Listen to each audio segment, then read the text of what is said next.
Hi friends, അപ്പോൾ നമ്മളൊരു പാറക്കുളത്തിൽ മീൻ കിടക്കുന്നത് കണ്ടുകൊണ്ട് പിറ്റേ ദിവസം നമ്മൾ പോയി കോഴിക്കടലും തീറ്റയൊക്കെ ആയിട്ട് പോയി. കോഴിക്കടലിട്ടപ്പോൾ മീനുകളൊന്നും അടുക്കുന്നില്ല.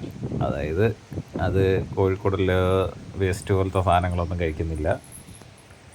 പിന്നീട് നമ്മൾ സ്പൈഡർ ഹൂക്ക് സ്പൈഡർ സ്വന്തമായിട്ട് സെറ്റ് ചെയ്ത് ഒരു ഉടായിപ്പ് രീതിയിൽ സ്പൈഡർ സെറ്റ് ചെയ്ത് മൈദയും കോഴിത്തീറ്റ, ആട്ടിൻ തീറ്റ, പിന്നെ പൈനാപ്പിൾ എസൻസ്, ഇത് ഇത്രയും കൂടെ വെച്ച് നമ്മൾ തീറ്റ ഒരുക്കി എറിഞ്ഞു. നമ്മൾ മെയിനായിട്ട് പോയത് തിലോപ്പിയ കുഞ്ഞുങ്ങളെ പിടിക്കാൻ വേണ്ടിയിട്ടാണ്. ഇവന്മാർ ആര് വിചാരിച്ചതിനൊക്കെയും ചൂണ്ട കൊത്താതെയും ആർക്കും കിട്ടാതെയും കിടക്കുന്ന മീനുകളാണ്. ഇതിൻ്റെ തൊട്ടിപ്പുറത്തൊരു കുഞ്ഞുകുളമുണ്ട് ബാക്ക് സൈഡിൽ. അതിൽ നിന്ന് തിലാപ്പിയ കുഞ്ഞുങ്ങൾ പിടിക്കാൻ പോയ വഴിക്കാണ് ഈ സംഭവം നടന്നത്.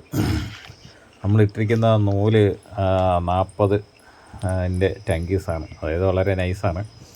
നമ്മളതിൽ സ്പൈഡർ ഹൂക്ക് കെട്ടി എറിഞ്ഞിട്ടുന്നതാണ്. അപ്പോഴൊരു നെട്ടർ പിരാന ഇഷ്ടംപോലെ കിടപ്പുണ്ട്. മീൻ മൊത്തവും മീതയാണ് നിൽക്കുന്നത്. അതുകൊണ്ട് തീറ്റ എടുക്കാൻ ഭയങ്കര ബുദ്ധിമുട്ട്. ഇത് അടിയിൽ പോയാൽ മീനുകൾ മീതെ പൊങ്ങി നിൽക്കാതെ അടിയിൽ നിന്നാൽ മാത്രമേ ഇത് തീറ്റ എടുക്കത്തുള്ളൂ. അപ്പോൾ നമ്മൾ നല്ലതുപോലെ ശ്രമിച്ചിട്ട് അവസാനം നമുക്ക് ഒരെണ്ണം കിട്ടി. വളരെ കഷ്ടപ്പെട്ട് പാടുപെട്ട് താഴെ ഇറങ്ങി അതിനെ നമ്മൾ കരയെ കയറ്റിയിട്ടുണ്ട്. അപ്പോൾ നമുക്ക് അടിച്ച മീൻ, ഒരു മീൻ അടിച്ചതോടുകൂടി മീനുകളെല്ലാം പേടിച്ചു ഈ സൈഡിൽ നിന്ന് അപ്പുറത്തെ സൈഡിൽ പോയി. അപ്പോഴത്തേക്കും നമുക്ക് മറു സൈഡിൽ പോയി നിന്ന് എറിയാനുള്ള സംവിധാനങ്ങളൊന്നുമില്ല. അവിടെ അത്രയ്ക്ക് ഹൈറ്റ് കൂടുതലാണ്.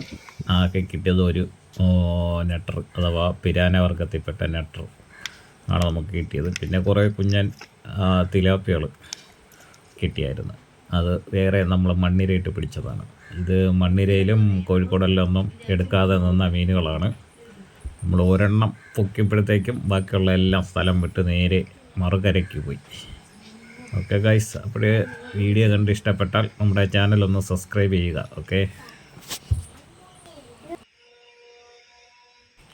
അപ്പോൾ ചൂണ്ടിടാൻ പോകുന്ന സുഹൃത്തുക്കളെല്ലാം ശ്രദ്ധിക്കുക. ഇതുപോലെയൊന്നും അറിഞ്ഞൂടാത്ത സ്ഥലങ്ങളിൽ പോയി ഇറങ്ങരുത്. പാറയൊക്കെ നല്ല വഴുക്കലായിരിക്കും. പിന്നെ കയ്യോ കാലോ ഒന്ന് ചെറുകി കഴിഞ്ഞാൽ കുളത്തിനകത്ത് പോവും. നീന്തൽ അറിഞ്ഞൂടാത്തവരായാലും നീന്തൽ അറിയാമെന്നുള്ളവരായാലും നമ്മൾ ഒന്ന് ചിറകി പോകുന്ന വഴിയിൽ എവിടെയെങ്കിലും തട്ടി കയ്യോ കാലോ തട്ടി ഒരു 1-2 മിനിറ്റ് ബോധമില്ലാതെയാണ് വെള്ളത്തിൽ പോകുന്നതെങ്കിൽ പിന്നെ നീന്തൽ അറിഞ്ഞിട്ടൊന്നും കാര്യമൊന്നുമില്ല. അപ്പോഴത്രയ്ക്ക് സൂക്ഷിച്ചും കണ്ടുള്ള സ്ഥലങ്ങളിലൊക്കെ ഇറങ്ങുക, നോക്കിയും കണ്ടൊക്കെ ഇറങ്ങുക. ഇത് നമുക്ക് വീഡിയോ കാണുമ്പോൾ 1-2 സ്റ്റെപ്പുകളുണ്ട്. ആ സ്റ്റെപ്പ് വഴിയാണ് നമ്മൾ ഇറങ്ങിയത്. ഓക്കെ ഗൈസ്, അപ്പോഴെല്ലാവരും ഫിഷിങ്ങിന് പോകുമ്പോൾ നോക്കിയും കണ്ടൊക്കെ ഫിഷിങ് ചെയ്യുക.